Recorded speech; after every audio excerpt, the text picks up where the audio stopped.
Um, okay, what makes me happy? One thing that makes me most happy is seeing a smile on my dad's face. He's all that I have with me today. Of course, I have my siblings, my family. We are a very close knit family. But the fact is, after the loss of my mother, my dad has become very dependent on me, and somewhere he's extremely emotionally bonded to me, and he relates a lot to me. So, what makes me most happy is seeing a smile on his face, have him wake up every morning, seeing me there, uh, have him go to bed, seeing me again. He's always most eager to be with me, see me, spend time with me. My definition of true love. Definition of true love is something. I guess love is something that gives you a reason to smile from within.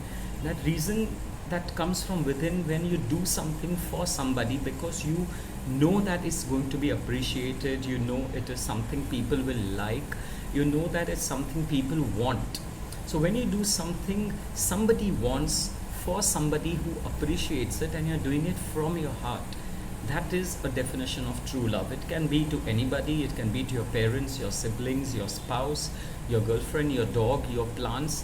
So anything you do with a true heart is basically my definition of true love. It's something that gives you the inner satisfaction and the happiness which you derive from it without any expectations from the other side. Um, whom am I most closest to in my family and why? And do I ask for advice? Now, that's a very important point again. Yes, as I said, I'm most close to my dad for the moment, and my siblings and my family, other members are also very close. We are a very close knit family, as I mentioned.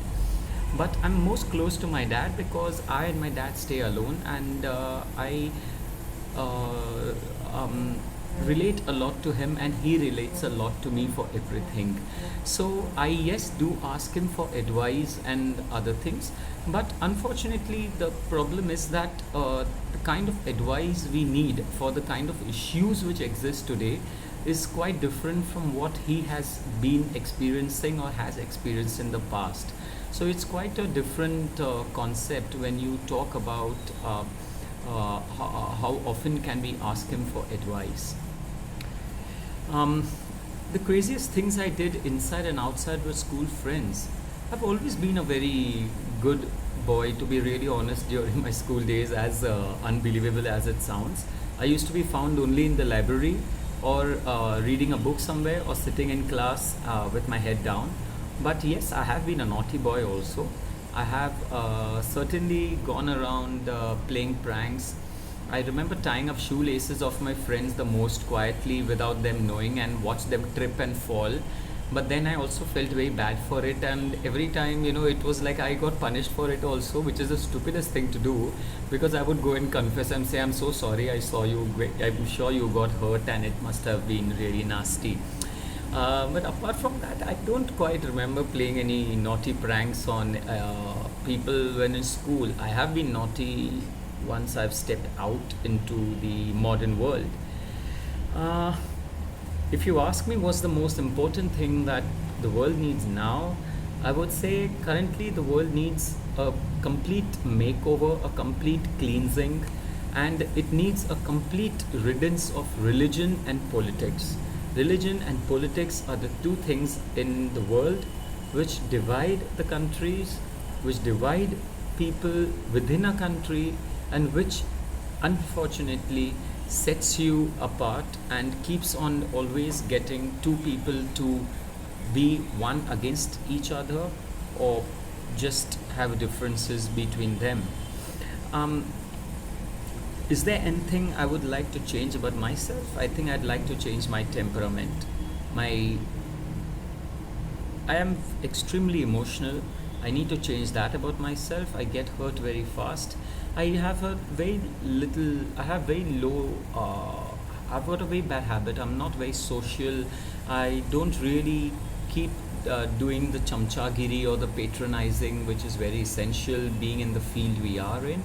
But yes, I certainly am a very emotionally bonded person. So once I'm closely connected to somebody, I don't really let go of the person very easily.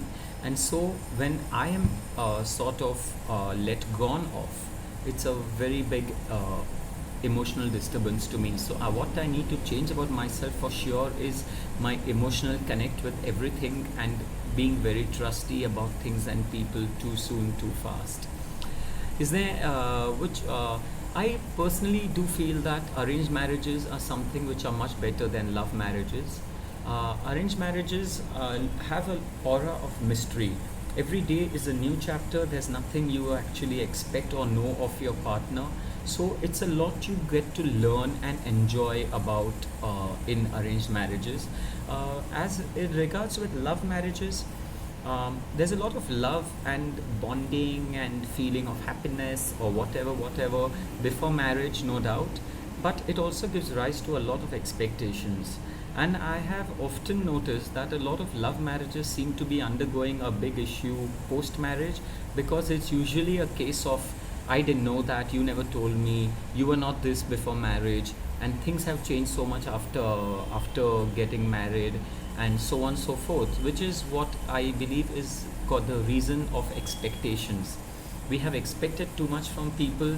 We have gone around wanting too much from people and from our partner, which is something that love marriages, I see it has as a major negative point. What's my equation with my siblings and cousins? As I said, we are a very closely bonded family, and our relationship with our siblings, we are three of us, is like bread, butter, jam. We cannot be separated, and despite being in separate houses and away from each other, we are very closely related. We are always talking on the phone.